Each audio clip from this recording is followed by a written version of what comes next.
No government on this earth will be absolutely biblical in every way.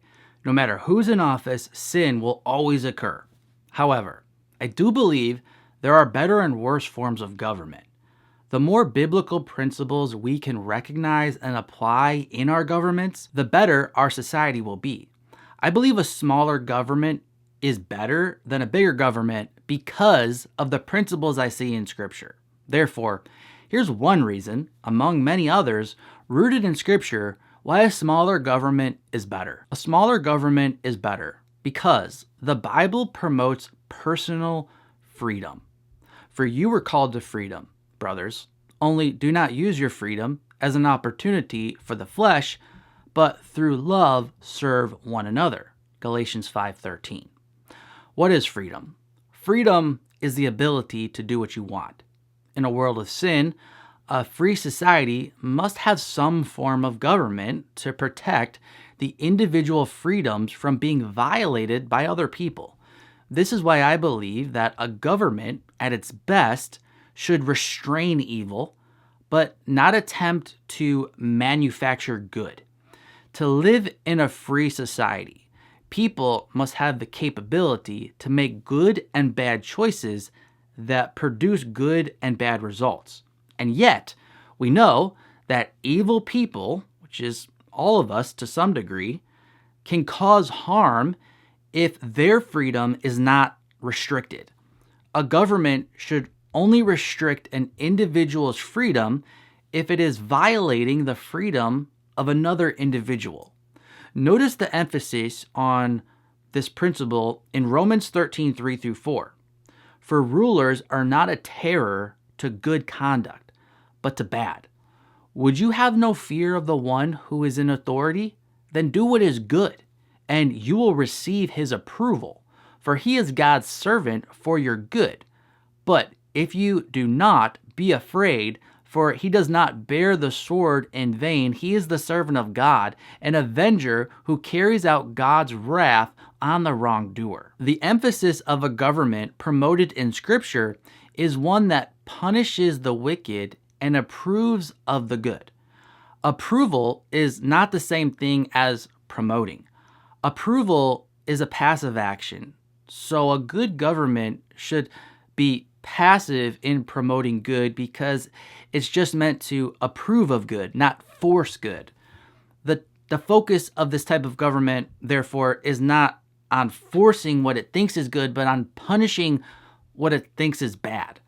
Thus, a just government will focus the majority of its energy on creating and enforcing laws that protect individual freedoms. That, again, is very different than creating and enforcing laws that force people to do what those in power think is good for society. Telling people what they can't do in order to protect individual freedoms of one taking the freedoms of another is needed.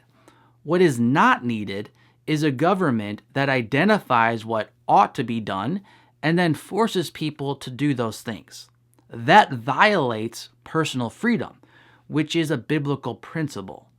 But why shouldn't the government force people to do what it thinks is good?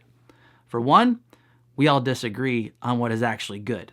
The beauty of America is that we are meant to be free to choose the way of life we deem best for ourselves, so long as it doesn't violate the rights of others.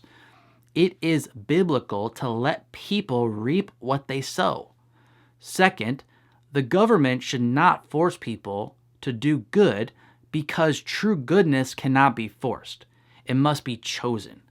Contrary to popular slogans, Jesus would never have been a socialist because socialism forces a dispersion of one's wealth to others without individual choice. God himself calls people to walk freely in obedience to him, not under compulsion, but willingly.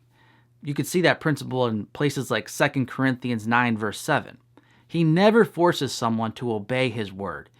He lets people disobey him and sin and reap the consequences. Imagine a gardener forcing a flower to bloom by prying open the petals. He may achieve the appearance of a blossom, but in reality, he destroys the flower. In the same way, government-forced generosity destroys the beauty of genuine compassion. True good can only grow when freedom exists. As the Declaration of Independence states, we hold these truths to be self-evident, that all men are created equal, that they are endowed by their Creator with certain unalienable rights, that among these are life, liberty, and the pursuit of happiness. A smaller government respects this principle by allowing individuals and communities to take responsibility for acts of kindness, generosity, and love. A big government becomes big so that it can micromanage society and enforce certain actions. A government should only be as big as is needed to create the security for its citizens to pursue life, liberty, and happiness. And notice this is meant to be an individual pursuit. You don't have to pursue these things. You can live a wasted life if you want. You're not entitled to these blessings if you don't want to work for them. You are entitled to reap what you sow. When society aligns with biblical truths, people flourish.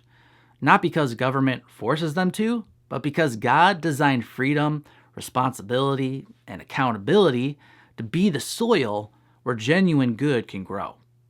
Here's a related video called The Biblical Reason Leftism Always Leads to Hate and Violence. I'm Mark from ApplyGodsWord.com. Hope this was helpful. Until next time, God bless.